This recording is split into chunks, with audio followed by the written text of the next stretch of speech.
Watch Jared Goff on these two plays here. The season is technically on the line. They need a touchdown to stay alive. Goff drops back, starts going through his progressions, doesn't like underneath, then finds Jameson Williams in the back of the end zone, throwing it to where he can only get the ball. It's 4th and goal here. It's tight coverage, and that's a great throw. Then against the Rams on the wild card round, Goff drops back, starts going through his progressions, finds Reynolds over the middle, just over the DB's hand, getting it to where only Reynolds can catch that ball and gets him in stride. That was just 2 of many amazing throws from Goff last season. And now that the draft is over, there's a lot of talk about who's going to win the NFC North.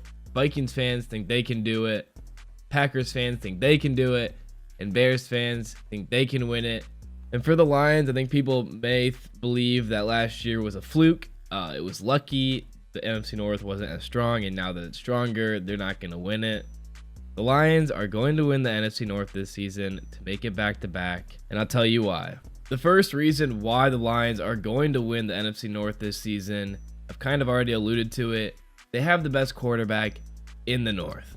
And you cannot tell me that Caleb Williams is a better quarterback than Jared Goff when he hasn't even played a snap in the NFL yet. Just focusing on the top row there, I've seen a lot of these rankings being made on Twitter. I pulled 3 of them, and putting Caleb Williams and Jordan Love above Goff is criminal. I don't know if people have forgotten about this run through the second half of the 2022 NFL season. Through the last 9 games, Goff had 312 pass attempts through 9 games and threw 0 interceptions, 15 touchdowns, had a 66% completion rate, and the Lions went 7-2 and knocked the Packers out of the playoffs. And also, Jared Goff finished in the top 5 for passing yards, completions, passing yards per game, and passing touchdowns last season. And I know Jordan Love finished 2nd in passing touchdowns on the season with 32, and I'll give him his credit. Jordan Love is a great quarterback. Had a little bit of a slow start to the season, but he brought it back. And he did perform in the wild card round of the playoffs against Dallas, destroying them. However, the one thing with Jordan Love is that he's still young. And he showed that against the 49ers. 2 interceptions, and the second one was a game ender. With time left on the clock, game on the line, threw across his body, rolling out of the pocket. I'm just not hating on Jordan Love, but he's still young. And I don't see how you can put him above Jared Goff, who has the playoff experience. Has been to a Super Bowl, played so well in the playoffs last season and over the last 2 years with the Lions. For Caleb Williams, I think he'll be good. He has a lot of talent, but he definitely wasn't perfect in college, and it's still the Chicago Bears. They couldn't be a winning team with Justin Fields. Caleb Williams, it's possible he couldn't be any different. Now, I don't think that's going to be the case. Caleb Williams has a great arm, he's a great passer, and the Chicago Bears defense has really improved. For JJ McCarthy, he's definitely an athlete. He has talent. But to me, he's a project quarterback. I don't think he's going to make the Vikings a winning team right away. And you can't convince me that he's going to be throwing better balls than Kirk Cousins was the last 2 seasons. I just can't see that happening. Maybe it does, and I'm wrong, but I just don't see how JJ McCarthy, who didn't really throw the ball much at Michigan, can come in and start throwing it like Kirk Cousins was to Jefferson and Addison. And what I think about a lot is 2 years ago, when the Vikings won the division, they couldn't beat the New York Giants at home in the playoffs. We saw how bad the Giants were last season. I don't see how the Vikings are going to come back magically and be a playoff team. They did have a rough start to the season last year and then started bringing it back until Kirk got hurt, and their defense improved with their new coordinator. Now they have McCarthy, and they drafted Dallas Turner. I think the Vikings will be competitive, but I don't think they're a playoff team. To me, the Bears are a better team than the Vikings. The NFC North has a really good run defense. You see Minnesota at 6, Detroit at 2, and Chicago at 1. One reason I really like the Bears to be a solid team this season and better than the Vikings is because of their defense and obviously Caleb Williams now to DJ Moore and Keenan Allen. Now, I believe the Lions were actually number 1 before the playoffs because this does take into account playoff games, and the Lions gave up 155 rush yards against the 49ers in their final game. The Lions' run defense also added DJ Reader and Marcus Davenport, with Campbell being in his second year in the NFL. Comparing the NFC North offenses, what this doesn't show is the offensive line. The Lions have one of the best, if not the best, offensive line in the NFL. The Vikings' offensive line was pretty decent last season. The Packers and Bears definitely had struggling offensive lines. However, the Packers' offensive line definitely picked up in the second half of last season and through the playoffs. And the Packers improved their offensive line with their first pick in the draft, selecting Jordan Morgan. Looking at this, though, the NFC North offenses are going to be a lot stronger. Addition of Williams, Swift, Odunze, Allen, Jacobs, and McCarthy. But I still think the Lions have the best offense. They have the best offensive line. They have the best quarterback. They have the best running back. You could argue that Jacobs is better than Gibbs.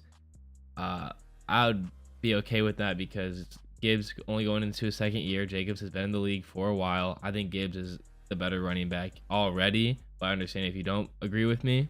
But I don't think you could argue that the Lions don't have the best running back room. Monty and Gibbs definitely better than Jacobs and A.J. Dillon. I think A.J. Dillon is extremely overrated. I don't think he's very good. And even with all this additional firepower on offense throughout the division, the Lions have stacked up their defense. That's why Brad Holmes made the free agency moves, traded up in the draft to get the players he needs. Look at the Lions' defensive line. Aiden Hutch, McNeil, Reader, Davenport, Anzalone was phenomenal last season. Campbell's entering his second season.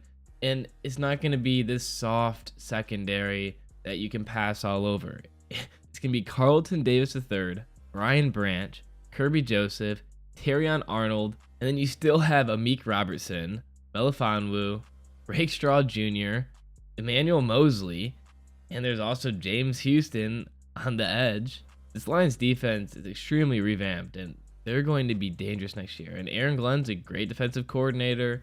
I remember people used to call for his job 2 years ago. I mean, halfway through the 2022 season, people were calling for his job. And even last season, at the beginning, after the Lions lost to Seattle, people are insane. Fans are insane. There's a lot of fair weather fans. There's a lot of fans that freak out after one game. That's crazy. I also bet a lot of you have heard, or maybe you've even held this opinion, that last year was the Lions' year. That was their window to win the Super Bowl. Now it's closed. The league's going to be harder. It's going to be harder to win the division. They're not going to make the Super Bowl. It's over. Last year was their window. And I agree with some of that. However, that take is just terrible. First off, last year wasn't just a free ride to the Super Bowl. The Lions had to take down the Rams, one of the hottest teams, probably the hottest team going into the playoffs. And a lot of people took the Rams to win that game. The Lions won. The Lions also would have had to take down the 49ers, one of the best offenses in the NFL. Sadly, we destroyed the first half, couldn't clutch the second half. And then they would have had to take down Patrick Mahomes, one of the best quarterbacks of all time. So that argument doesn't really make sense in that state. And also, if you would have gone to after week 8, the 2022 season, when the Lions started out 1-6, if you would have said that next season is the Lions' window to win the Super Bowl, people would have said you were crazy. You would have thought you were crazy yourself. It wouldn't have made sense. The Lions' window hasn't closed. It's just opening. There is no window. The Lions could win the Super Bowl any year. They have a great team. I think they're going to win the Super Bowl this year. Their defense is stacked. Their offense was already the best last year. It's gotten even better. Depth, experience. Another really good take about the Lions. This one isn't mine. Someone commented this on my last video. But the Lions trading up in the draft to get players they want or players they need is also amazing, because at a certain point when you have a team like this, it becomes you're gonna have to pay all these guys. And it's not about getting a bunch of talent. It's about getting certain talent that you need. Otherwise, getting all these players, you're not gonna be able to pay them all. I thought that was very smart and very true. And looking at offensive points per game last season, Detroit was 5th, Green Bay ranked 8th, Chicago 19th, and Minnesota 22nd. So it's gonna be very interesting. I think the Lions still have the best offense. I think next year they're going to have the best secondary, in addition to their #1 ranked run defense already. I think their defensive line is going to be stronger. I think they win the division once again. You'll have to let me know your thoughts and comments in the comment section below. Some of these rankings I've seen are just terrible. QB, Lions definitely #1. Running back room, not the Bears. DeAndre Swift is not better than Jahmyr Gibbs and Montgomery. That's insane. Offensive line, it's the Lions. Wide receiver room, I think the Lions are second, if not first.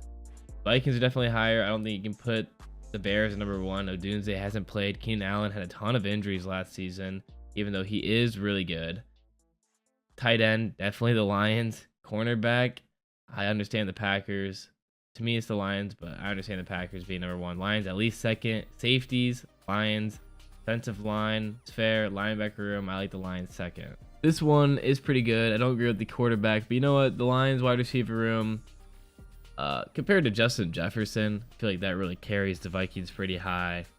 I like this ranking. This one's not bad. Obviously, the Lions are also ranked 1 for special teams. And this one wasn't that bad either. The first one was really the worst one.